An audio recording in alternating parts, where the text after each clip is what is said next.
Hello, everyone. Welcome back to the show. This is Reservations, and I'm Jeremy Blair. Oh, sorry. I was just looking at this Pokemans app that my cousin Ray told me about. This shit is crazy, dude. And I'm Rain Whaley. You got that? They said if you want to retake it, we can retake it. No, it's fine.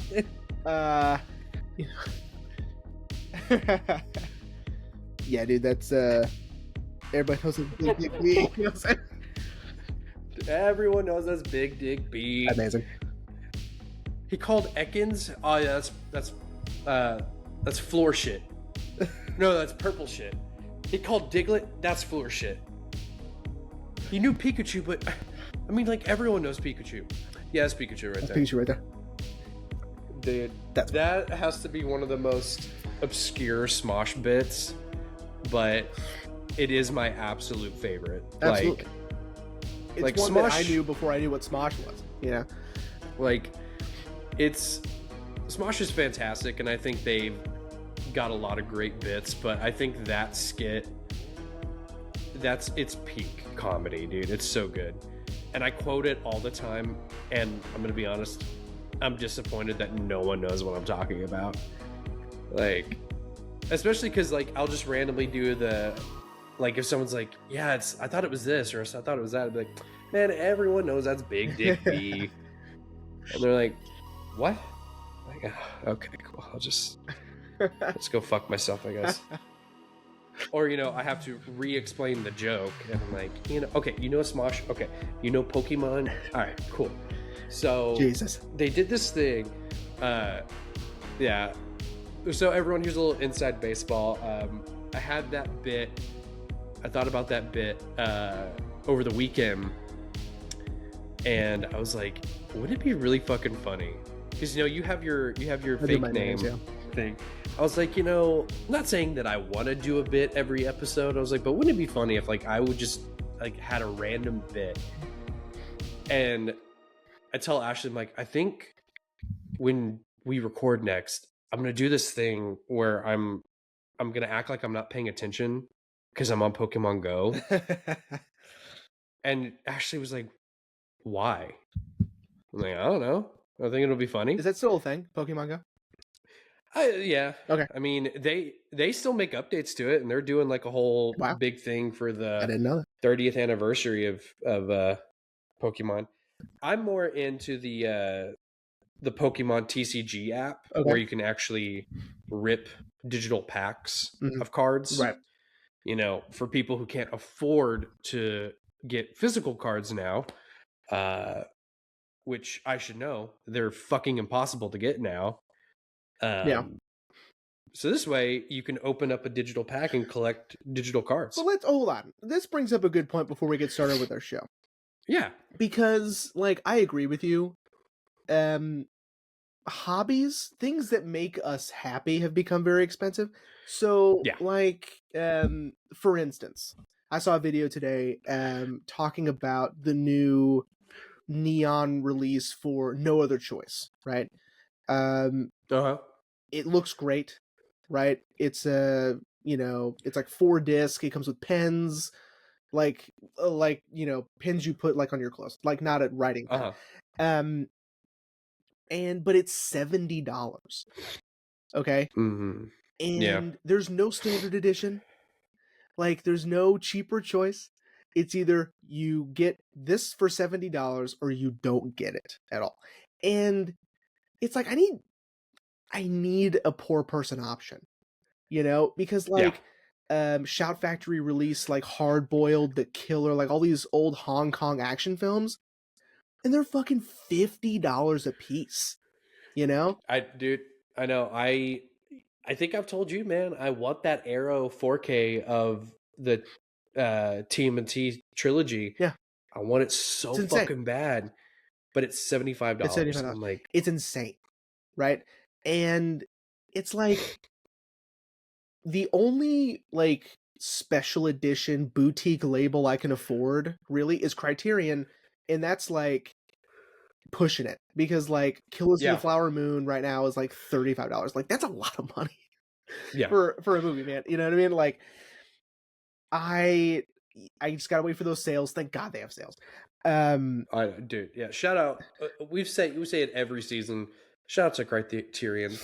They are doing God's work. Exactly. So right now it's sort of like I've had to reframe my brain because like I have to go, oh, this would be really cool.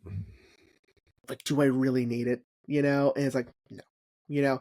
Or like I'd have to like be really selective about what I buy, or be like, I'm just gonna wander around a half price books or a Goodwill or something. Maybe I'll find something cool. You know, it won't be new, but that's okay. You know, like it's something new, it's something exciting, right? Um, but it's just impossible, you know? Yeah, Like, what I are you, a mean, like, millionaire? Like, how are you, you know? dude, like I told you, I was getting back into actual card Right. collecting again, and yeah, dude, Pokemon cards now, it's ridiculous. Crazy. Like the last thing I bought was this little, and I stress little booster bundle. So it just comes with 6 booster packs. It's literally like that. It was that big. Sure. That was $70, and I really had to like, because I'm trying to pull one card, Uh-huh. but I had to beg Ashley like, hey, look, I understand it's expensive. I might be able to pull a card that's worth $300. I didn't, by the way. Damn. But yeah, dude. And then I get on Instagram and I see all these Pokemon content creators, and I'm like, how the fuck are you getting all those? Yeah. Like, what the? Because they've got like the big boxes and like the newest drops whenever they drop. And I'm like, how the fuck Yeah. can you afford that? Um, yeah, it's Yeah. insane, dude. Yeah, like I've sort of like gone away from like all the people I used to keep up with like on TikTok or Instagram of them like, "Hey, this new movie's out, let's take a look at it," right? Cuz I'm like, "How did you afford that?" You know? Or if they got it sent to them, that's cool, you know what I mean?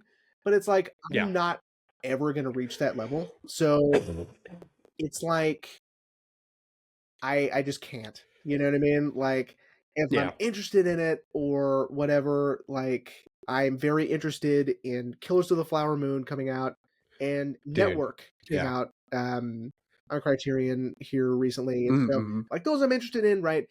But I've really had to rewire my brain just to be like, I don't need it. I very likely will only watch it one or two more times, you know? And Yeah. you have to sort of just make these sort of sacrifice and justifications because I can't afford it, you know? Yeah. Which sucks, man. Because I remember just a few years ago, man, you and I would be like, Yeah. oh man, like I got this movie, I got this Yeah. movie, I got this movie. And now it's like I haven't bought a movie in a while Me because either. I'm like, I can't. The one thing though that Ashley even is like, okay, we can get, and thank God it keeps dropping in price, is the Blu-ray of Over the Garden Right. Wall. Yeah. It's $19.99 right now from its original $34.99. I know. It started out expensive. I was like, I don't know about that. I'm like, ooh, for a 10-year-old show, but now it's $20 and like That's pretty good. That's not bad. For that's doable. updated format, that's not bad. You know? Yeah. Yeah. Well, with that being said, everyone, sorry this episode came out late. Yeah.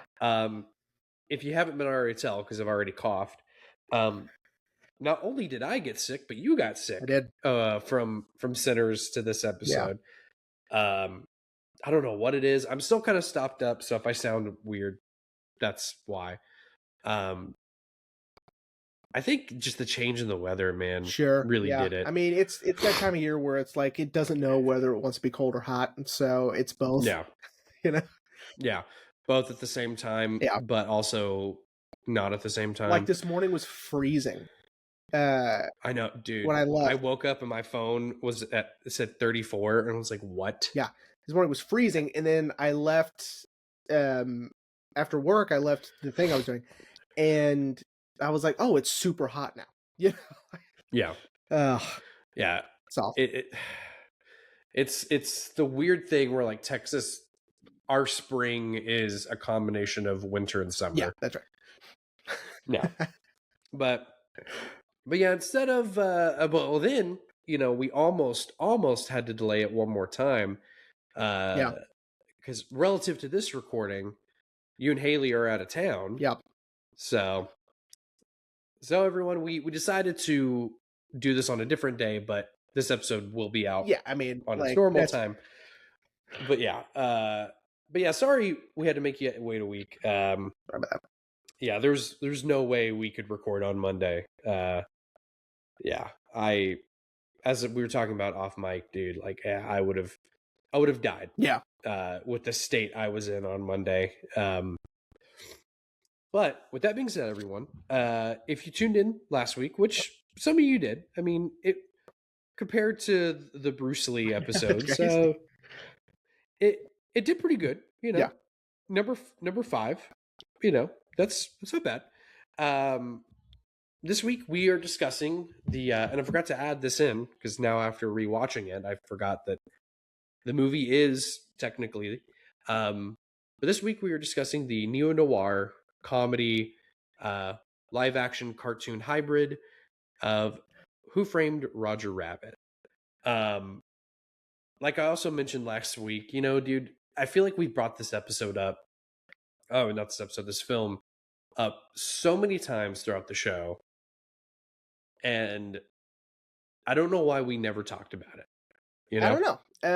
It's just, one of those things where, like on the surface, it seems like I'm just gonna, it's gonna end up being like our Office Space episode, or like, one of Yeah. these episodes where I really like the movie, but I'm struggling talking about it because like, I just want to, talk about scenes, or I just want to quote it or whatever.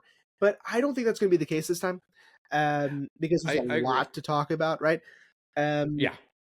And I do, just before we get started, I do want to, how did you watch this movie, by the way? So, okay. I struggled to sorry everyone. I struggled to on how I wanted to watch it because years ago I had bought it digitally off of iTunes. Like I'm talking like I think before the actual Apple TV came out. Because I really wanted to watch it. I didn't have it on DVD or Blu-ray. And so I was like, do I want to do that, or do I want to call up my granddad and just borrow his copy for the night? So I watched it digitally. Okay. But I watched the version I bought because I wanted to watch the extra features. Because if you watch it on Disney Plus, which you can watch it on Disney Plus, they're not going to have any of the Right. featurettes and stuff like that. And I wanted to watch that once I got done, Right. which is what I did. So I'm assuming you watched your DVD copy. I absolutely did. So, yeah, the Vista series 2-disc DVD. I mean, this thing is just like, what are we doing?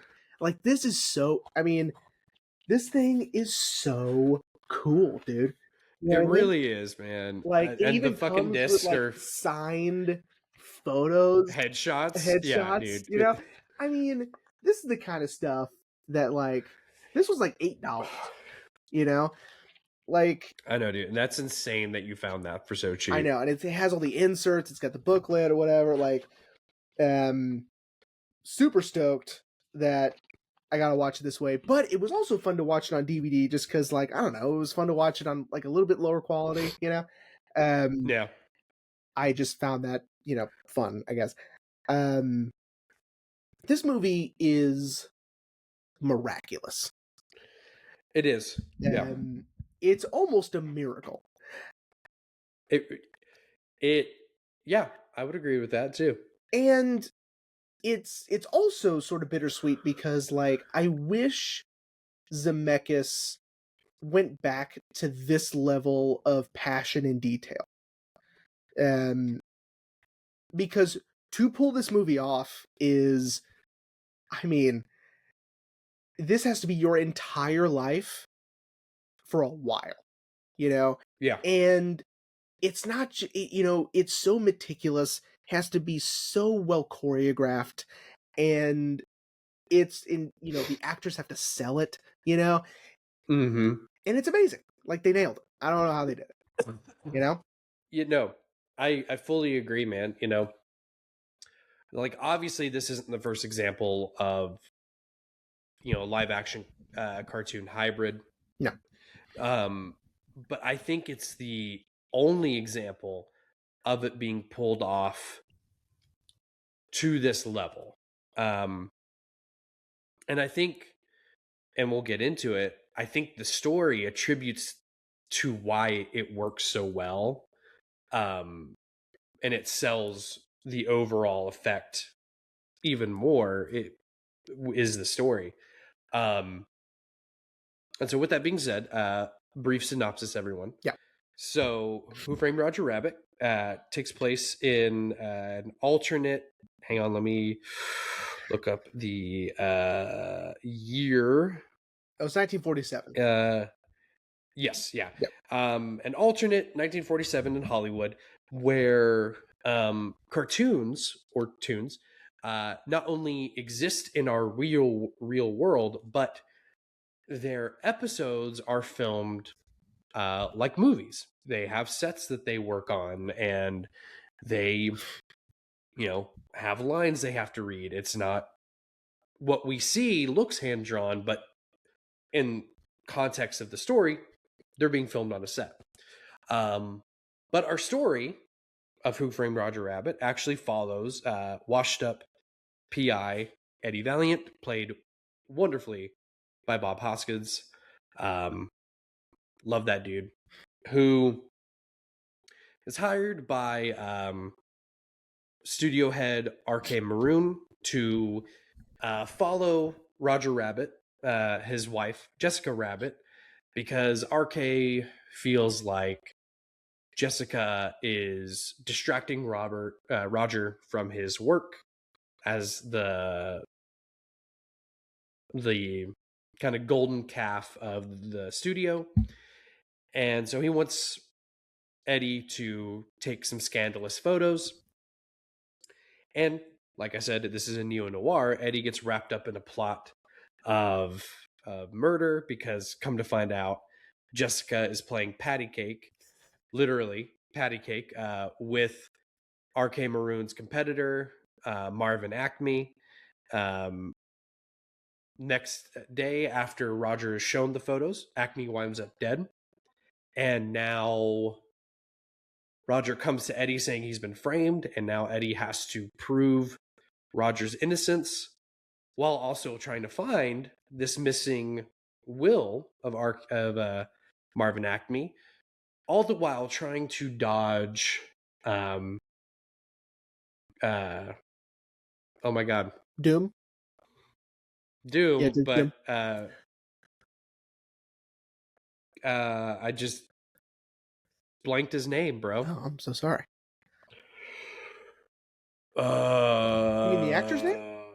Yes. That's Christopher Lloyd. Christopher Lloyd. Holy Jesus.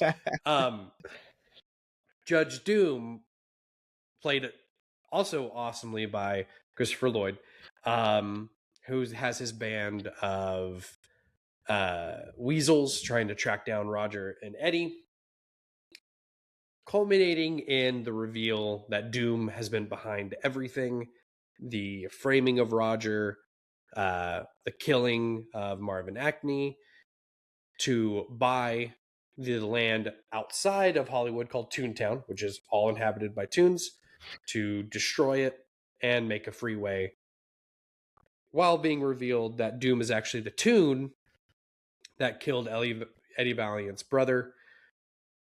Eddie is able to overcome Doom, kill Doom, and save the day, and that is Who Framed Roger Rabbit.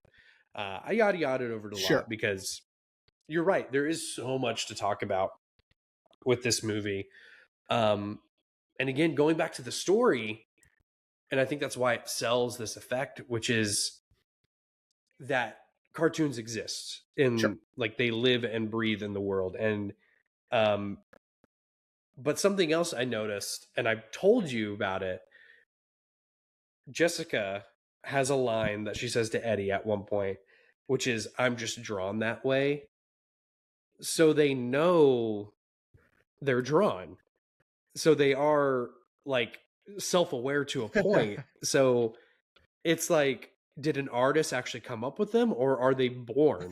Like I need to know.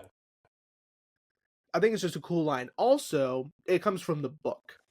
So, That's true. right. I forgot to mention, everyone, this is based on a book.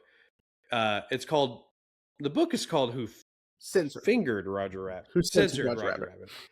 I don't know where I got Who Fingered Freddie Roger got fingered, Rabbit. probably. But, Probably. yeah, and it's so different from the book. So, they were going to do a faithful adaptation of the book, which would have been way Yeah. different. But Yeah, I know the book is significantly darker. Steven Spielberg stepped in and was like, no. Yeah. Type. We need to make This is better, you know? Yeah. We need to make it somewhat family friendly, Well, somewhat and not just sellable. family friendly, but just different, right? Because like Yeah. setting it in Hollywood, having them be actors. In the book, they are photographed for comic strips. So they Okay. are they're famous on print, not in like movies and in shorts and films. So having it be set in Hollywood, having them be actors and having them be like part of the filmmaking show business process, it makes this movie Maltese Falcon, Sunset Boulevard, Chinatown, all rolled into one, right? Yeah. Which is really interesting because there's homages to these things, right? There's obviously homages to, Humphrey Bogart and even Jack Nicholson's character in which I'm blanking on right now, Jake, obviously, but in Chinatown, because the whole thing is over a crooked land deal, you know? Yeah. And so it's sort of bringing back those classic noir tropes, and it's done in such an incredible way because never once does this movie step across the line of, we understand this is ridiculous. Nope. Like, Nope. Yeah. This is real life. Bob Hoskins has the entire movie here on his shoulders, okay? And that's why this movie works, because Bob Hoskins has the level of commitment that you would only see in a movie sort of like this. So I would compare it to Michael Caine in The Muppets Christmas Carol, Oh, yeah. because that's why it works. Because Michael Caine is playing Ebenezer Scrooge. He's not playing Ebenezer Scrooge in a Muppet movie. He is Ebenezer Scrooge. And so Bob Hoskins is playing Eddie as a hard-boiled gumshoe detective. That is what this is. And so he just so happens that there's cartoons around, right? Yeah. And that's why it works. And obviously, the technical aspect of the film, of them seamlessly, in my eyes, like, it still holds up. Just how they blended these two worlds together is just incredible. And it has a lot to do with just attention to detail, making sure that you are choreographing things correctly, and using like animatronics and using like gadgets and mechanical gizmos to have this work. Because like, when I saw the behind the scenes for the first time of the club, where we see Jessica Rabbit for the first time, it's complete chaos. Like, I can't imagine having to make sure all of these things are moving at the same time, right? Yeah. Because like the platters that the penguins are walking around with are real, right? And so how do you do that? Well, we have to come up with this rig to move a platter around, and then we'll have animators animate on top of it. It's unbelievable, and then the pianos are moving, and drinks are moving, and it's just I can't imagine. Like, my brain can't cope with that many spinning plates, like I'm on the Ed Sullivan Show. Like, I can't do it, you know? Yeah, you're right, because it's truly like a level of choreograph and like, okay, like truly a well-oiled machine, the to give, I guess, some kind of context, we visited a movie set and it operated like a well-oiled machine.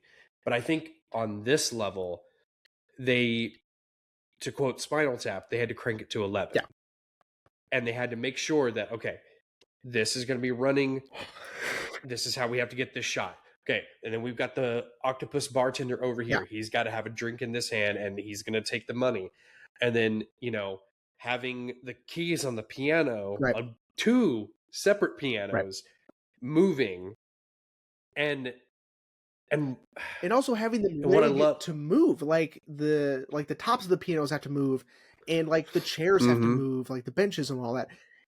And the actors have to commit, Yep. And it all has to work, and it all did. And I have no idea how they pulled it off, because that's Now, too many things that have to work simultaneously, And and here's my favorite bit of trivia.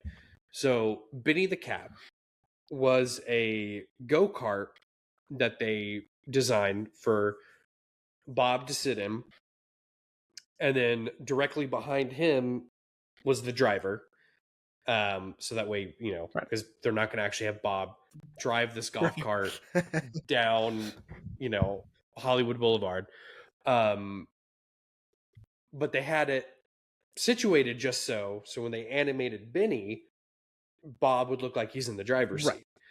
And it's not only is it insane, but it's awesome to the fact that they were able to hide that with just simply animating a 2D slash 3D Yeah. car over that. It's unreal. And you're right, it holds up, compared to like, I'm going to say it, compared to Space Jam: A New Legacy. Specifically Space Jam: A New Legacy, not Space Jam, because Space Jam also still holds up. Space Jam: A New Legacy, the CGI doesn't work. And my biggest thing is the eye line. Sure. When I gave the tease for this movie last week, I talked about the blocking. The eye line matches so well. It's like unreal. And I know a lot of it is, like, I'm sure this was it. They gave a lot of actors, like, especially if it was Roger, a puppet essentially as a stand-in. Sure. I guess for the eye line, so they can animate their eyes actually looking at one another. And Space Jam: A New Legacy. Now, granted, look, if we ever meet LeBron James, like, LeBron, I'm sorry for what I'm about to say, but also I'm kind of not. Whoever told you could act opposite Bugs Bunny and pull it off, they told you wrong, my man. Well, that brings up another point that also makes this movie just on another level in a way that is so specific and could never happen again, is Warner Brothers and Disney saying, yeah, you can use our stuff, as long as they had caveats. They're like, as long as they have equal time, right? And so that's why Bugs and Mickey are always together, right? And Daffy and Donald are together, right? And when Porky Pig says goodbye, here comes Tinkerbell. Like, their stuff has to have equal screen time, right? And that's fine, whatever. But we got all of it, right? You don't have to make an excuse or sort of like ignore or try to ignore that this is like conspicuously absent from this movie. They just made it work, right? They Yeah. got these companies to Mhm. be like, yes, that's fine, you know, Well, I'm gonna give you a little bit of trivia. please. The Disney stuff was easy because this was produced by Right. Touchstone, which is a Disney subsidiary. So the Disney stuff was easy. But yeah, the Warner Brothers stuff, that's insane that It's Warner crazy. was like, we'll let you use it, but But and the fact that Spielberg and Zemeckis were like, we have a way around this. well, and then Spielberg ended up being such a advocate for Warner Brothers animation in the 90s. You know, he produced Mm-hmm. Animaniacs, Pinky and the Brain, Freakazoid. Um, so like he loves animation, you know. And Yeah. it's interesting that it was with Warner Brothers, but um it's like that can never happen again. There's no No, way. absolutely. Well, especially now with Warner now going to be a I part of know. Paramount, it'll never happen again. Ugh. Um, but yeah, and I think that's another reason. Again, going back to the story of this movie, is why it works so well. Is because, of course, if cartoons exist in this world, sorry if everyone can hear Ashley. She's gaming right now with That's one fine. of her friends. I heard her, but I don't think the mic did. But um, is that since this is 1947 Hollywood, of course Bugs Bunny would exist in this world Right. as well as Mickey, you know. And I think that's another reason why I'm glad that Warner was like, sure, we have a catch, but yes, you can use the characters. Mhm. Is because I'm sure Spielberg and Zemeckis made a strong case for like they would exist in this world as Well, well. and you don't want to have to sit there and design hundreds of Yeah, characters, right? Like you don't want it to be so removed, you know, like it's much easier to have recognizable characters in Toontown, right? Um yeah. and then you can introduce some new ones, right? Like a sword that sings like Frank Sinatra, right? Which I Was never knew that was Frank Frank Sinatra, Sinatra. right? Yeah, His until like last I saw the movie credits. that he Really, ever did was Who Framed Roger that's Rabbit. that's so funny. Yeah. Uh, did did they actually get him to come in and Yeah. sing that, or did they just No, really? That's he awesome. is credited in there, which is funny because Kathleen Turner is not. Yeah, dude, I didn't know that. Everyone, Kathleen Turner voiced Jessica Yeah. Rabbit. Um, she will be missed. Yeah. But I didn't know that, and I was telling Ashley, I was like, yeah, you know who that is, right? That's Kathleen Turner, and she was like, who's that again? And I got on IMDb, and I'm like, it is Kathleen Turner, isn't It it? is. And found her Yeah, at the it's all the way at the you have to bottom. click on it and scroll all the way down. But yeah, um, it's just it's fascinating, and it's not her singing voice. Yeah, That's a different person, um, but yeah, I mean, it's just crazy who they got for this thing, and you know how they were able to create new characters, and then just have all of these, you know, already established characters around. Um, yeah, it sells it, and also, I mean, let's give credit where credit is due. Yes, Bob Hoskins is this movie, and you know, that is obvious. However, um, okay, you know, something needs to be said about Charles Fleischer and his work as Roger because yeah, it's amazing. He's incredible, and we've mentioned it before on the show because he yes, is in probably the most terrifying scene in Zodiac. Um, yep. he's just so good. Comedians are so good at that. Um, but I love Roger. I think he is such a great character, and he's so much fun to watch, and he's so funny. Um, like even just little things, like when when Eddie, you know, says, "I'm sorry for pulling your ears," he goes, "Every time you pulled my ears," you know, that makes me giggle, you know. Yeah, yeah. Roger, he's he's the lovable goof, you know. Yeah, he screws up. He doesn't mean to, you know. It's just, to quote his wife, it's how he's drawn. But yeah, he's so funny. I always love when when someone has to correct a behavior he's doing, like when he's about to break into, you know, the Acme warehouse, and he's got the gun, and he's like, "All right, Benny, you go for the cops." And Benny looks down. He's like, "Watch where you're pointing that." Like, it always makes me laugh when someone has to correct a behavior of his because he's just not thinking about it, you know. Because he's a goofball. Yeah, Rogers. Yeah, because he's a lovable goofball, who it knows Goofy on a first name basis. Right. Yeah. I'm not going to get into that theory. Well, also,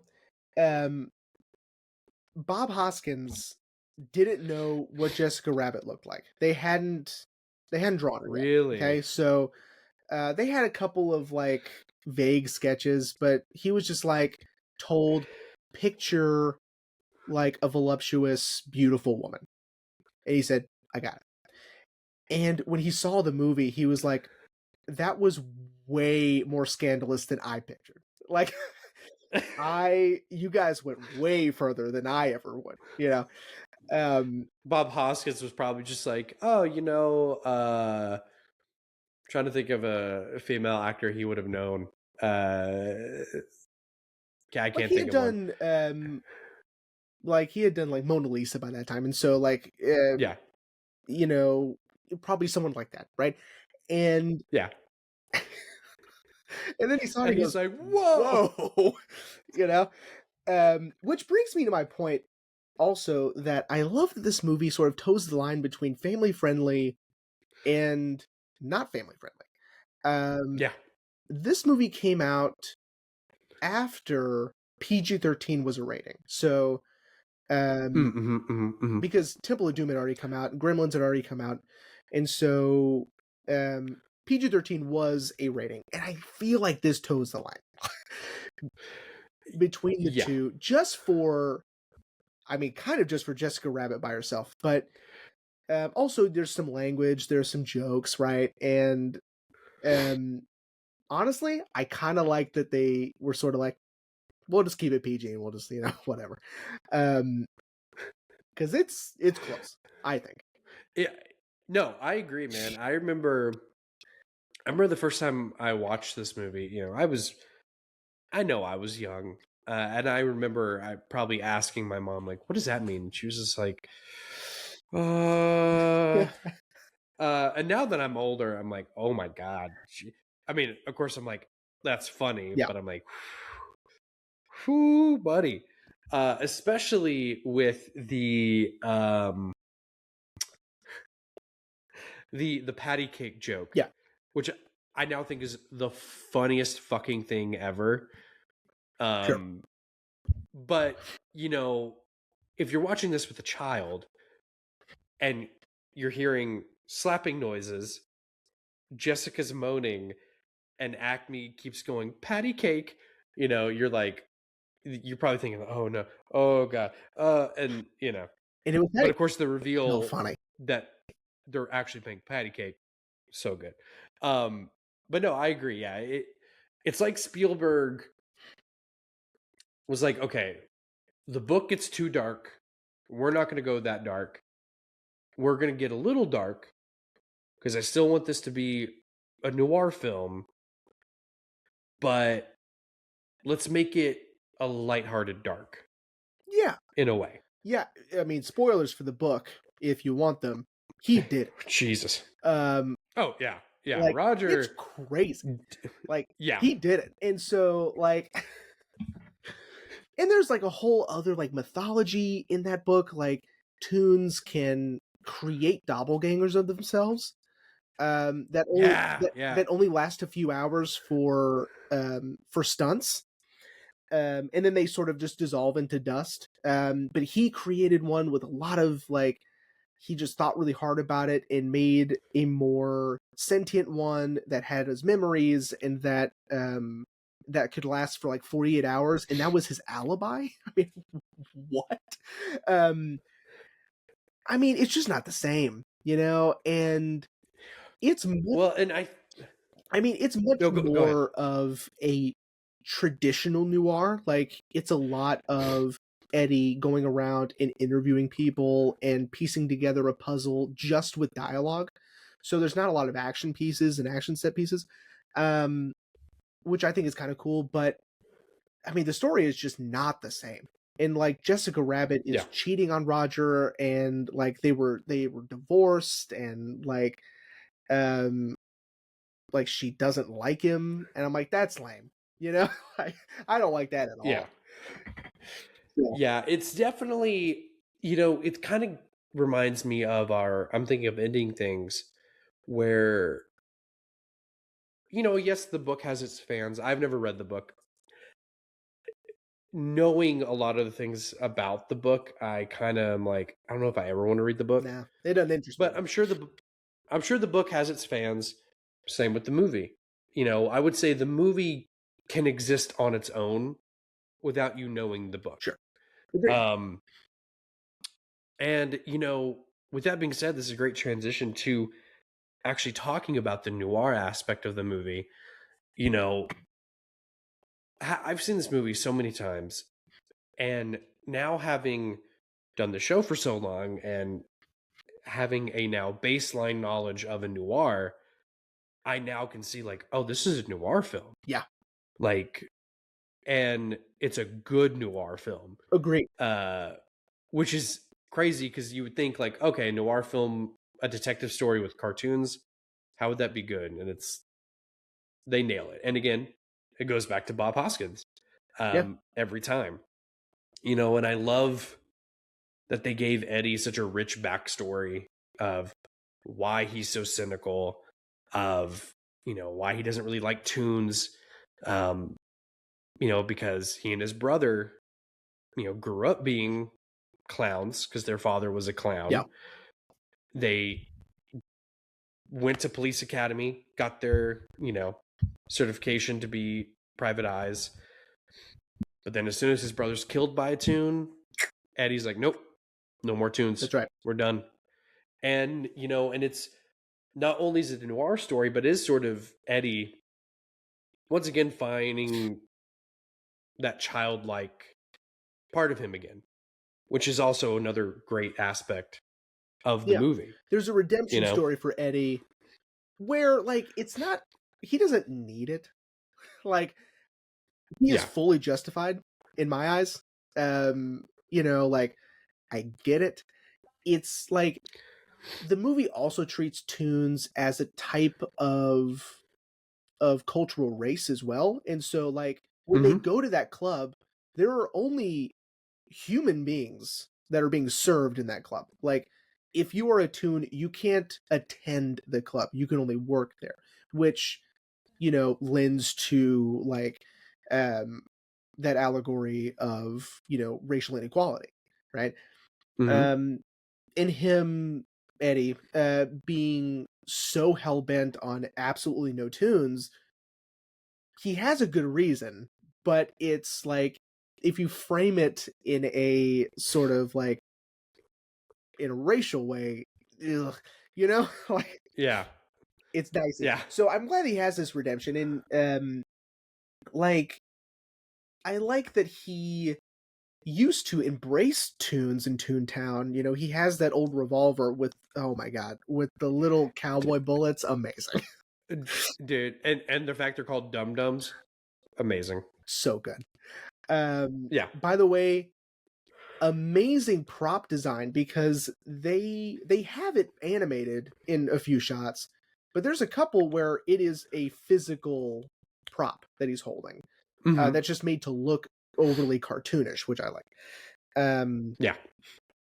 and yeah, I like that. I think Disney's and Touchstone are sort of like, hey, let's do a sort of anti-alcohol thing in this if we don't mind. you know Let's have him shoot the bottle because we've seen enough scenes of him drinking, uh, which also another one of my favorite jokes. Whiskey on the on the rocks, Rocks. so good. And I mean ice. They still brought it to And the and well, the fact that he knew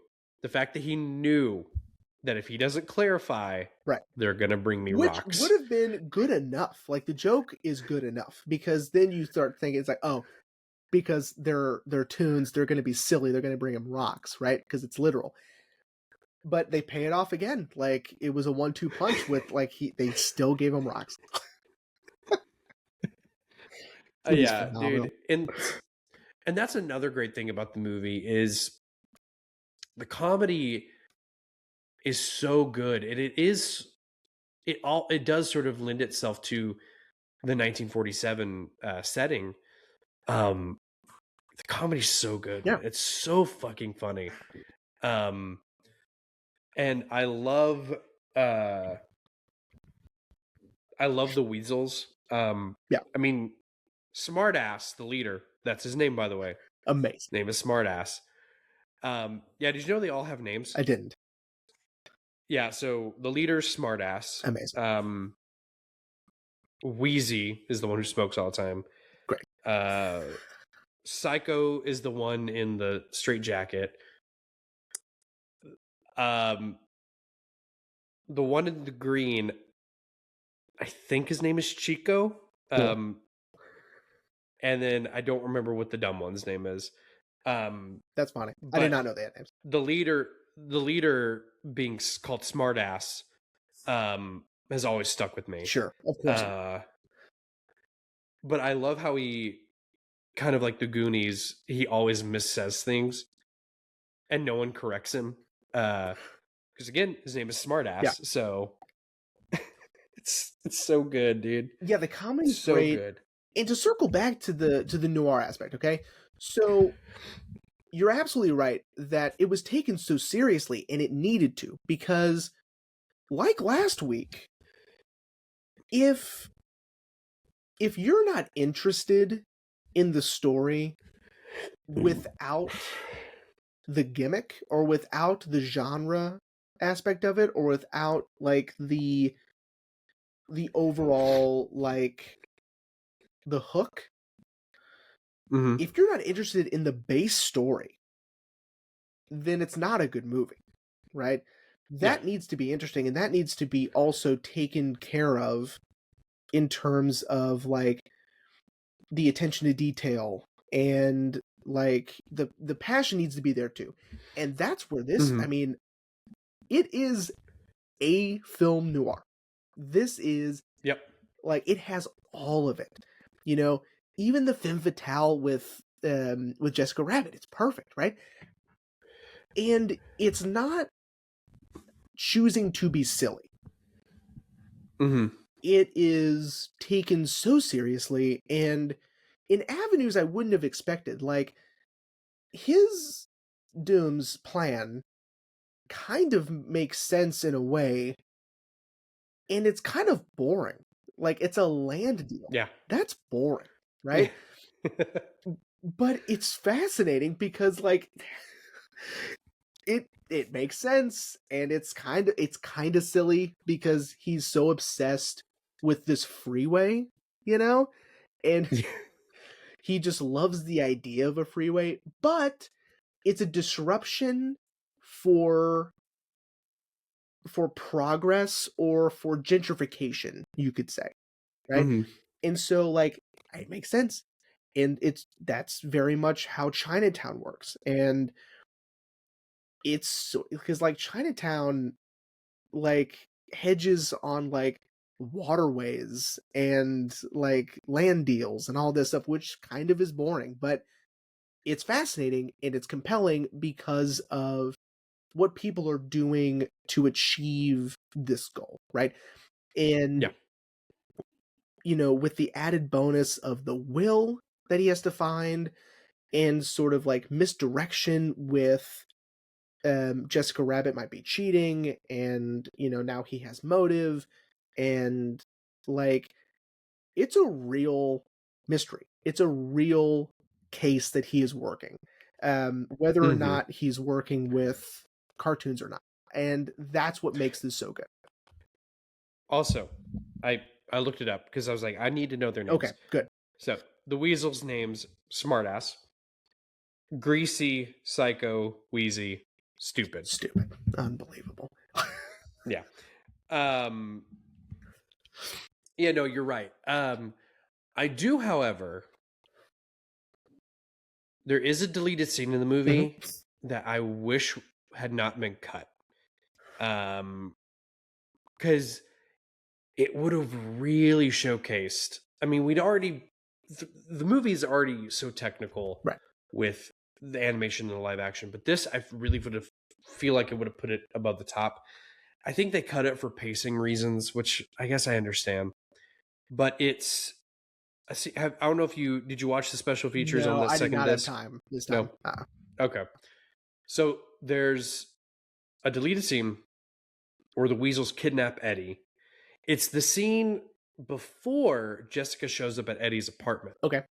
and Eddie's getting out of the shower. Uh-huh. So it's the scene right before that. Eddie gets kidnapped by the weasels. They hog tie him and take him into Toontown. And then the next morning, Eddie's like thrown back out of the tunnel Uh-huh.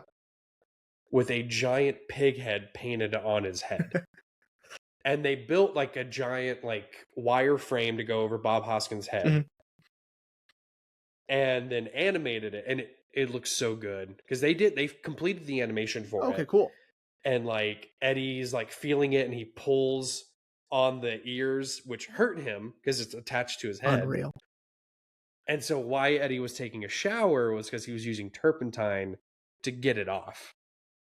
And but again, I guess for pacing reasons, that's why they cut it. But I really wish they would have left it in because I really feel like watching Bob actually play with it. Yeah. Really, I mean, because it sells the effect. Like the effect looks so good. I did watch him. I watched a VFX breakdown, sort of a side by side of the behind the scenes and then the finished product of him going into Toontown, which, by the way, Toontown in general gives me a seizure. Like, you can keep Toontown. I could not. Like, it's so overstimulating that I would lose my mind. But just him having so much work to do, you know, because he's having to pretend a lot. Like there are scenes where like he can't be in a physical car at all, right? Like he's in a physical car, and then in some scenes they have to shoot him just with a steering wheel, you know, and he's having to pretend to duck into cars. He's having to swat away fake The birds, birds, yeah. you know, and it's sort of like, you know, he's not having to do much choreographing, not really, because they can just animate around his acting. You know, especially like the birds, like they can just like put it where his hand is. That's fine. Yeah. But he is sort of having to like maintain eye lines. Um, he's having to maintain a surface level knowledge of geography and like how big or how small things are, you know? Like ducking into the car, like he has to remember, you know? And because there's nothing, it's blue, you know? Yeah. It's incredible. Like he Bob Hoskins should go down as one of the greatest actors in history. You know, and it makes me wonder how on board he was with that because, you know, calling back to the another film I mentioned, the original Space Jam, Michael Jordan apparently had a very difficult time with that. And unfortunately got slapped with that reputation of, oh, he's difficult to work with. Imagine not having anyone around you. Yeah. You know? Yeah, and then them being like, all right, Bugs Bunny is 3 feet in front of you. Like, okay, like, what do you want me to do? So it makes me wonder, because Bob, I'm not saying that Bob had, well, actually, I am saying Bob had a harder job than playing basketball with Bugs Bunny.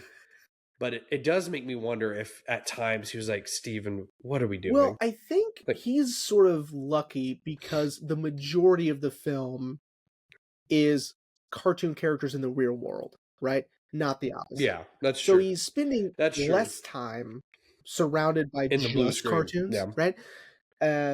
So yeah, I'm sure it was like a couple of weeks where he's just surrounded by nothing. But the Yeah. majority of the time he's surrounded by real people. So that's thank God, right? Where Yeah. with Michael Jordan, it was the exact opposite. Um, Yeah. Occasionally he'd be around Wayne Knight right. Or and Bill then Bill Murray, Murray. or, like Larry Bird, Um, or he'd get to like, play baseball for, like a scene.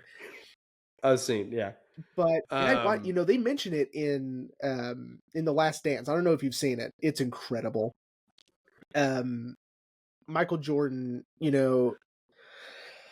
by the way, The Last Dance, if you're not familiar, it's a 10-part documentary series about Michael Jordan and the Bulls.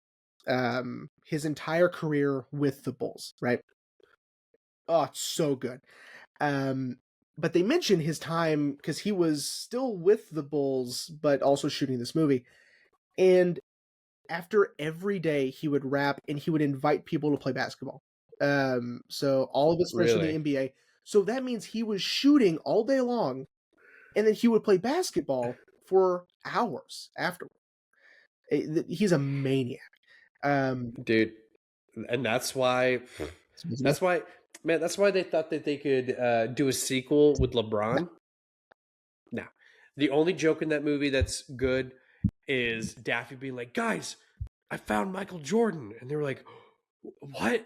And it's Michael B. B. Jordan. Jordan. That's good. That's the only joke in that movie. He's like, Funny hey, what's joke. going on, guys? And they're like, Daffy, that's Michael B. Jordan. And he was like, oh, I'm sorry, y'all looking for the other Michael? Oh, I'm sorry, guys. But anyway, so back to Roger Rabbit. We haven't really touched on Christopher Lloyd. Sure. Truly, I do distinctly remember this when the first time I saw this as a kid. He terrified me. Yeah, he's scary. And this is after my parents had shown me Back to the Future. Yeah. I was like, so they're like, that's Doc Brown. I'm like, oh, you're right, it is. And I was just like, oh no, especially when he becomes the toon version. Yeah. Holy Jesus. Dude. By the way, there are clues to that. Yeah. Like him putting on the gloves to put the shoe for the in the dip. Yeah. Like that's a giveaway. He doesn't blink. His teeth are fake, and his Adam's apple is too pronounced, and his chin is like cartoony. Like there are signs that he has been a cartoon this whole time. Well, and just like with the rest of the movie, the film plays it to be so serious that you kind of don't catch it at first. No, because everything else is so ridiculous with the cartoons that it's sort of like I can look past the weirdness of how he looks because he's next to these cartoons, right? So it's sort of like he's just a weird looking guy, Great reveal. And then when you it's so good, yeah, the classic, great job, Yeah, and the classic, he gets run over by the steamroller and is flat, dude. It's so good, and the stop motion is great for that. Yeah, and then, but dude, when he becomes the toon version, so scary, and I just realized when I rewatched it for this episode, that's not how that toon actually looks. Mm-hmm. He was wearing a mask. Right. We don't know how he looks. Right. And I think that's even more terrifying that we didn't know how that toon actually looked. Yeah. And I think that's the scariest thing, because, when they see the suit he was essentially wearing, they're like, I wonder who he was. Yeah, that's when it kind of clicked with me. I was like, right. Oh my God. I have no clue. He was wearing a mask, dude. That's like, And if he's that sadistic as a toon, like God only knows how he looked. I know. Like, you know, Well, and it's it, you know, and it's sort of like, you know, I'm sort of like, I don't know how I feel about this yet because, like, I guess I should be okay with it because who cares? This movie's amazing, right? But he's also the yeah, one that killed Eddie's brother, you know? I'm yeah, like, is that too much? I don't care. Um, you know, whatever. But you know, it brings closure to that story also, you know. Um, but at first I was like, okay, you know, like that's yeah, fine, I guess. Um, but now it's like, who cares? It's still fun, and it's like, you know, it's like, oh, closure for the storyline too. Great, you know, yeah. And Eddie is the one who gets to kill him, right, so perfect. he gets dipped. So there we go. Vengeance, right? God, you Yeah, love a good street justice. yeah. Now, have you ever seen, before we get to the wrap up, have you ever seen the 3 shorts that Steven Spielberg commissioned after the movie came out? No, They should be on disc 2 okay, of your DVD I'm set. sure. They're fucking Okay, hilarious. great. Um, Now it's all animated. Sure. So Bob Hoskins isn't unfortunately, but Ooh, it's all Roger Rabbit, awesome. and there's 2 scenes in 2 of the different shorts that make me laugh harder than anything. Um, the first one is Baby Herman and Roger are on like the world's like longest roller coaster. And there's a scene where Jessica's tied to the train Oh tracks no. and uh um oh no, what's his name? Droopy Yeah. is like the like curses foiled again uh kind of villain. And so Jessica's tied to the tracks and she's being very like sultry and like, oh, save me, save me. And Roger's like, what? And Kathleen Turner really comes out and she's like, save me. And and then the second one, she's a forest ranger. Amazing. And dude, they made her way too hot in that forest ranger outfit. That's funny. And Roger's trying to start a fire and she hits him with the old like only you can prevent forest fires, and then he catches on fire. Amazing. So good, dude. Yeah. And one other thing I should mention. So like I mentioned towards the top of the show, this was released by Touchstone, which is a Disney company. At Disney World, Disney World at Hollywood Studios, there's only 2 Roger Rabbit references. I'm a little disappointed. I want more, but I'll take what I can get. When you stand in this one section of Hollywood Studios and look up, there's a giant billboard with Roger's head, Baby Herman's head, and it says Maroon Cartoons. Amazing.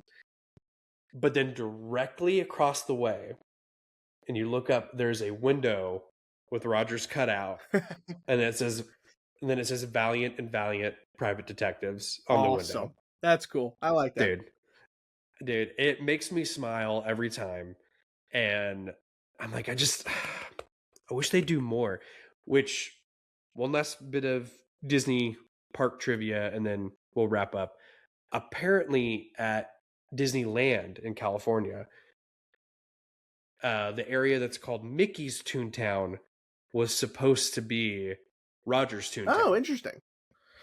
And then at the last second, they converted it to be more Disney than Roger Rabbit, just because I think something to do with the licensing.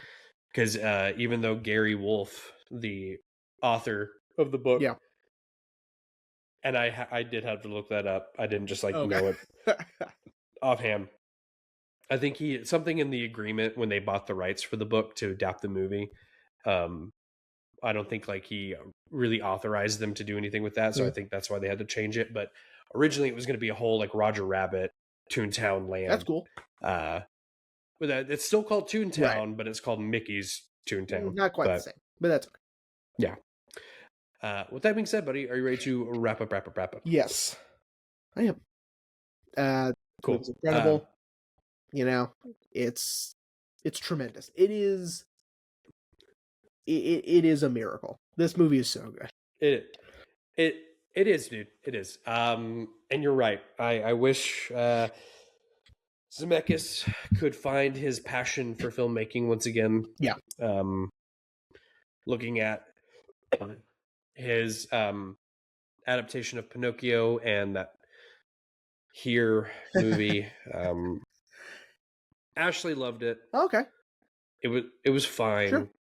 It could have been better, but I mean, come on. Yeah, I've seen some panels from the graphic novel, and it's like you can't do that.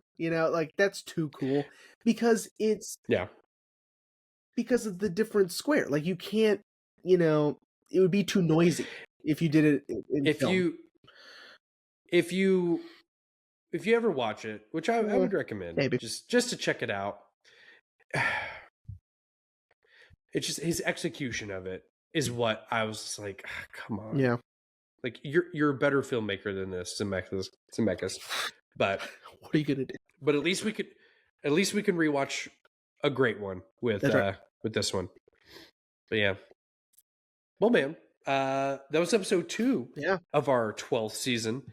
What are we talking about next week? That's a good question. So I'm gonna go ahead and commit. So okay. At first I was like, I don't know, it's long. But and by the way, I'm this needs to be said. I'm picking this movie for no particular reason. Okay. I have not been influenced by any way, by anything that's whatever. Like I just like, oh, here's a movie we can talk about with no relevance. Okay. So next week, we are going to be discussing the 1961 Stanley Kramer film Judgment at Nuremberg. So no reason. Don't really care. It's about it's a fictionalized version of the trials of Nazi war criminals, about their atrocities during World War II. From what I understand, I haven't seen it. I've seen clips. By the way, Judy Garland's performance in this, I've seen her clip. It's unreal. It's so good. Like, Stanley Kramer also, so this is a courtroom drama, obviously. And Stanley Kramer had done Inherit the Wind, which I love. I think a year or so before this. And this sort of just like doubles down on like the courtroom drama and people that are being charged, rightfully so, for their crimes. In that they broke the law, they committed war crimes, atrocities, so they need to be put in check for these things, right? Right. And I do remember, because I have started this movie before, but I had only gotten like a few minutes in, and then like I got distracted or whatever, or realized it's 3 hours long or whatever. And he does something so genius in that he's going to acknowledge that these people are speaking in German, but what he does is he has people wear headphones, and which is probably how it was really done, and for translating purposes, and pushing in on the actors, and the actors just switch to English. Because we realize and we can understand that they are speaking German, but we don't need them to speak German. You know what I mean? Like, the movie is in English. And so I think that's just so cool and so creative. But yeah, Burt Lancaster is in this, Spencer Tracy, Judy Garland, like I mentioned. Yeah. So I'm excited. Cool, man. Yeah, this will be a first watch for me, because I've never heard of this film. Oh, interesting. Yeah, Never heard of it, man. Gonna have to figure out some way to watch it, but you know what? It's fine. I'm sure I could, you know, Right now, I'm a resourceful guy. Right now, as it stands, if you wanted to stream it, or if you wanted to buy Kino Lorber, mine's a Kino Lorber Blu-ray, whatever. But it's on Fossum, Plex, Pluto, and Tubi. So, all of which are free. I'm not sure about Plex. I still don't understand Plex, but the other ones are free. So, Fossum is Cool. Fossum is how I watched 15 minutes of August Underground. So, they got wild stuff on there. Really? Yeah. Oh man, maybe one day. But yeah, so Judgment at Nuremberg. Next week. Cool.